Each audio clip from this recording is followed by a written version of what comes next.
अस्सलाम वालेकुम फ्रेंड्स, उम्मीद है आप लोग खैरियत से होंगे और अल्लाह का करम है हम भी बिल्कुल ठीक ठाक हैं। अच्छा, तो मैं आपको बताती चलूँ कि आज के दिन की शुरुआत एज़ यूजुअल अंडे पराठे से नहीं बल्कि सूजी के हलवे और पराठे के साथ हुई। आपको बताती चलूँ कि सूजी का हलवा खाने के बहुत सारे बेनिफिट्स होते हैं।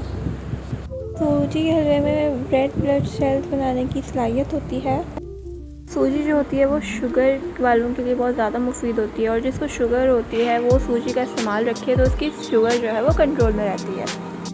यहाँ मैं अपनी अम्मी के यहाँ आई हूँ और यहाँ पे मेरी भाभी जो है वो केक रेडी कर रही थी, तो मैंने सोचा केक की भी रेसिपी साथ साथ आप लोगों से शेयर कर दूँ, क्योंकि ये वाला केक जो होता है वो चाय के साथ बहुत अच्छा आता है। शाम में टी टाइम के लिए बहुत ज़्यादा मज़ेदार होता है और बहुत सिंपल और इजी भी होता है, तो इसलिए मैं सोचा कि क्यों ना आपसे ये रेसिपी भी शेयर कर दी जाए।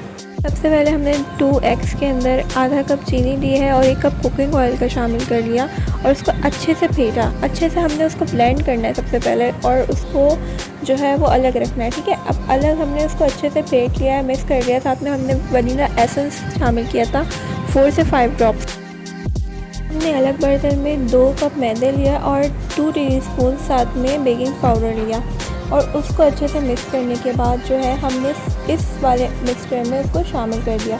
मतलब हमने इसको अंडे वाले मिक्सचर में आहिस्ता आहिस्ता शामिल करना है। सारा मिक्सचर जो है हमने एक साथ शामिल नहीं करना, इससे केक जो है वो फिर अच्छा नहीं बनता बल्कि ख़राब हो जाता है। तो इसको मिक्स करने के लिए हमें थोड़ा थोड़ा करके इसको जो मैदे को है वो अंडे के अंदर थोड़ा थोड़ा करके शामिल करना है और इसको फिर जो है हम मिक्स कर रहे थे, साथ साथ फोल्ड करना जिसे कहते हैं हम।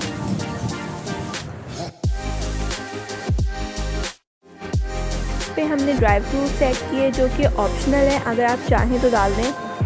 हमारे पास अवेलेबल थे तो हमने इसमें डाल दिए और वैसे भी इससे टेस्ट इन्हेंस ही होगा। इसमें मैंने किशमिश और छुआरों का इस्तेमाल किया था।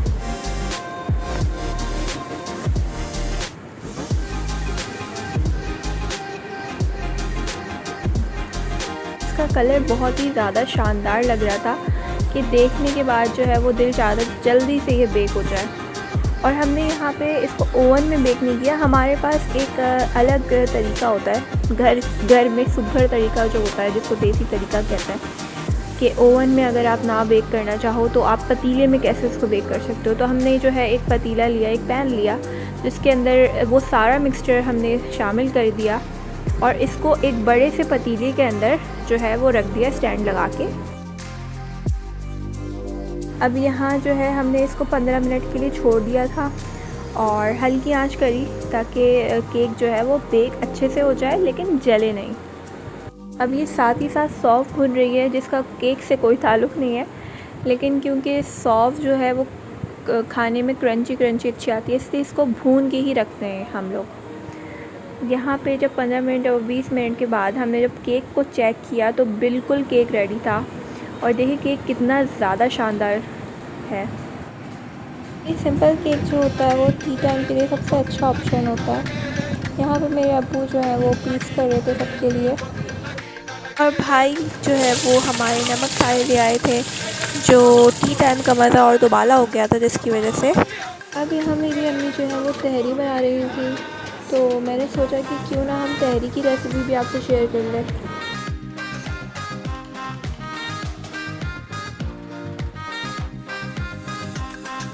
तहरी वो खाना है जो सादा भी होता है और जब आपको कुछ समझ में ना आए कि आप क्या पकाओ तो आप सबसे पहले वही सोचते हो कि आपको अच्छे में सबसे अच्छा आपको तहरी और सादा खाना में सबसे अच्छा आपको तहरी लगता है।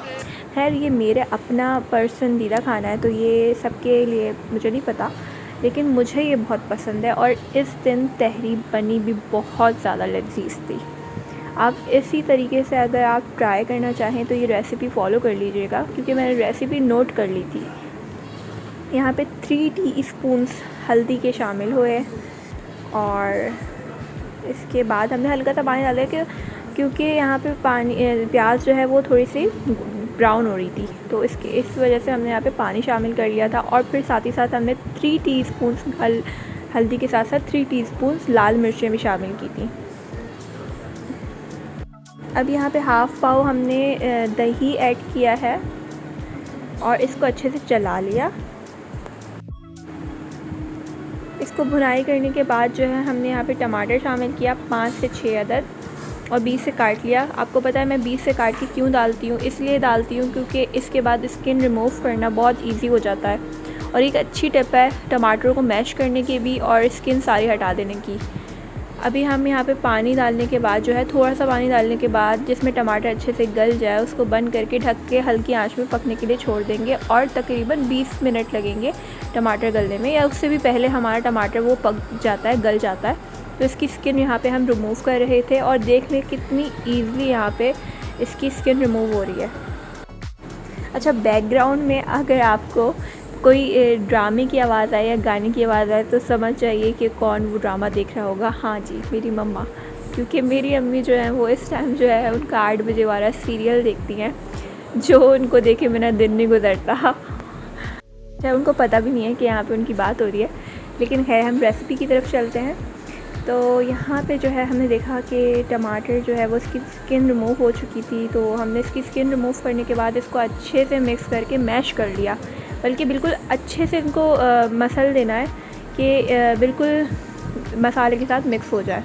अब जब ये मसाले के साथ मिक्स हो गया था तो हमने यहाँ पे आलू शामिल कर दिए। देखिए आलू बहुत ढेर सारे हैं यहाँ पे शामिल किए हैं हमने, क्योंकि हमारी फैमिली भी बड़ी है और हम लोग इसको ज़्यादा पसंद करते हैं, इसलिए हम थोड़ा ज़्यादा बना लेते हैं। तो आलू के बाद हमने यहाँ पे नमक शामिल किया था। नमक हस्बे ज़ायक़ा होता है, सबका अपना अपना टेस्ट होता है नमक का। तो फिर आपको मैं सिर्फ इतना बता सकती हूँ कि यहाँ पे मैंने टोटल 3 टीस्पून जो है मसाले के लिए नमक डाला था।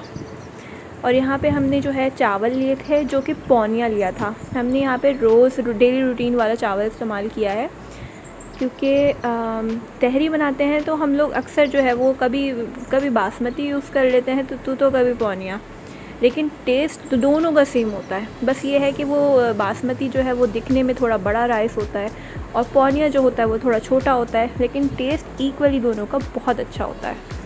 अच्छा, फिर हमने यहाँ पे आलू की अच्छे से बुनाई की, बहुत अच्छे से बुनाई की, और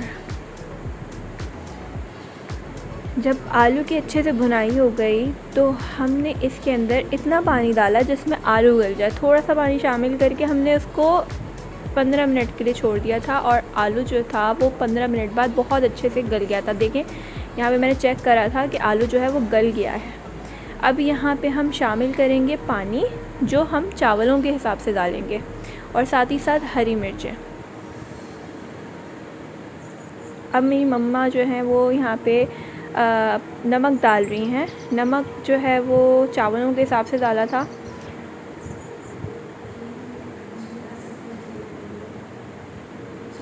और यहाँ पे जो है वो पुदीना भी शामिल कर दिया था इस पॉइंट पे आके हमने, क्योंकि पुदीना से राइस का और ख़ास तौर पे तहरी और बिरयानी का फ्लेवर बहुत अच्छा आता है। तो हमने यहाँ पे पुदीना और हरी मिर्च शामिल कर दी थी और चावलों को पकने के लिए छोड़ दिया था। तहरी जो है तैयार है, और अगर आपको ये वीडियो पसंद आए तो लाइक एंड शेयर इट।